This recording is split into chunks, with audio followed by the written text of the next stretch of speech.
What is going on, you rink rats and puck bunnies? We're live tonight with Rinkside Chatter. I'm followed along with myself, Dusty, and Scals. What is going on, guys? How has your week in hockey been? It's been interesting. There's not many games in Leafland, but the two that they played, they seem pretty good. Between the Leafs and the Rangers, I think we had a total of 4 games all week because the Rangers had that weird 5-day break in the schedule when it's not even their technically 5-day break. Wow. Yeah. It came at the wrong time because of how they were playing. I'm surprised they came out and played very well yesterday in their game. Yeah, it's definitely hard to kind of come back after a lengthy break and come back up to speed. So on this installment of Rinkside Chatter, guys, I would like to talk about the Global Series, the red-hot Vancouver Canucks, and we'll talk about some questionable calls by the referees this week. Want to start off with in other things along the way, like Willie Styles and 17-point game streak. It's fine. It's quiet. I like it. topic. Want to talk about the Canucks? Yeah, let's talk about this weird fucking team known as the Canucks right now. What a start to their season. I would not have pegged them to be up to the start they're off to, considering last season the way it went. Or are they finally playing what they can do, though? You got a lot of talent on that team. You do. Guys like JT Miller's a good player. You got Elias Pettersson. You got Barack Besser. You got Quinn Hughes. I think we're finally seeing. Oh my God, what's his name? Fucking go Demko. Demko. Yeah, Demko is another one. As an NHL goalie. Yeah. Well, he showed flashes like in that bubble playoff run. He was pretty good then. When he was just a rookie, I got to watch him play for Utica against the Marlies. And I was like, holy fuck, this guy's good. And then he went up to Vancouver and he fizzed out for a couple of years. Like, he looked like a fringe NHL backup. Yep. Now, I could argue that he's in the top 5 this season for goaltending. Right now, the Canucks are 12-5-1. Jeez. Second in the Pacific, 3 points behind the Golden Knights. Right, and the Golden Knights are a similar record too, aren't they? They just came off tonight to Pittsburgh. I don't know if this updates with tonight, but their record is 13-4-2. Jeez. I think it moves to 13-5-2 now. I have to look to see if they had a win before this, because right now the NHL standings on NHL.com have either way. The Canucks, like Dusty said, they're coming into their own. Like, JT's been a good player. He just needed to find that coach that was going to coach him.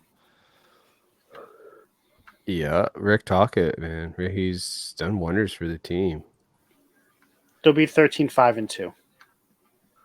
Uh-huh. I mean, it kind of slap in the face to watch, legendary coach Bruce Boudreau do what he did last season just to get canned. But it's a young man's coaching game now. In the words of Demko. No, I wouldn't even just say like that part. I would say like it's a results business, and like if results aren't happening, they're gonna change it. Right. Shout out Demko right now. 2, 3, 4, 5, 6, 7. Number 8 goalie in the league with a 2.22 goals against average. That's fucking and a save percentage of .926, and that puts him number 9 in the league. Compared to last year, that's incredible. Like last year, he was. You could argue last year that Demko was unplayable. Let's see. I mean, he was trade bait at one point for the Canucks. Last year, he had a 3.16 goals against average, .901 save percentage in 32 games. The year before that was 2.72, .915 in 64 games. Let's rewind. I think he came into his own at the end of the year. Mm-hmm. Let's rewind to the trade deadline of last season. Demko, Horvat, Pettersson, JT Miller. Like, the list just keeps going. And they really only moved Horvat. They right? only moved one. Yeah. Imagine if they hadn't, if they moved them all. But could that have been the one piece that they needed to really move? I was wondering that too. Yeah. If they kept Besser everybody was on else, there too. and they were, Like, but if they had all these people on the trade market near the trade deadline, but they only moved one, and it changed the dynamic of the team, was that player the problem?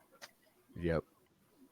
I think he was. I mean, Horvat's former Knight, and he always he had a good relationship within the Knights organization in the OHL. Mind you, he was still a kid, wasn't toxic yet, right? But you go to a market like Vancouver where the expectations are like here. They're not high, but they're like here, where you have to address the media on a constant basis because you play in the Canadian market. You missing playoffs for or losing to teams you shouldn't be losing to, like stuff like that. It gets to your head, and I think Horvat was one of those players. While he's a good player in his own right, he even said so himself when he was asked last season, "What's it like to be in a playoff race?" Well, better than Vancouver, which he later apologized for. But that just tells you what kind of player he was in that dressing room, just with that comment alone. Just take this into consideration. The Isles have been decent teams, right? The last couple of years. You said boring wrong, but yeah. I didn't. I wouldn't say they were that great last year. But they started off pretty good. Yeah. And then they crashed near the end of the season, right? Yeah, they faltered out. Yeah. Right. This year they started out 6-5. Bottom second of the Metro. Yeah, I was gonna say that's be around there, right around Columbus. They're right above. Columbus is below them, and then it's them. Yeah. But maybe Horvat is a toxicity player. Could that be because of him? I was honestly thinking the same thing. Like the media put it as like JT Miller, is he the toxic one or blah blah blah, but really it could just as well been Horvat. Like why would? Because Horvat look how traded? good the Canucks are doing without him, and look how bad the Islanders are doing with him. I would argue though, you have Rick Tocchet coming in, right? Rick Tocchet coming in. He's one holding these guys accountable. He had his full training camp with the team. Oh, tough to no bullshit coach, right? Like he sees something, he's just gonna bench you whether you like it or not. Yeah, well, okay, so that is a topic. Am I seeing this more this year than any other year that a lot of players are sitting for like full periods, star players? You know what? I think what the problem is because the star power. Let's finish up the Canucks conversation, and I want to dive into that. I'm glad the Canucks are doing well. They give us a shot at hopefully a decent run in the playoffs. Maybe reminiscent of 2011. We see where they go. Mm-hmm. I'd love to see him be back in the playoffs. Now, I'm done. This is the part where I usually ask where we can find us, but you already know where to find us. But if you don't get enough content from Rinkside Chatter, make sure you check out the Stoner Dad podcast, which is Leaf Chatter. Check it out. Where can we find it? Where is it on? You can find us on YouTube.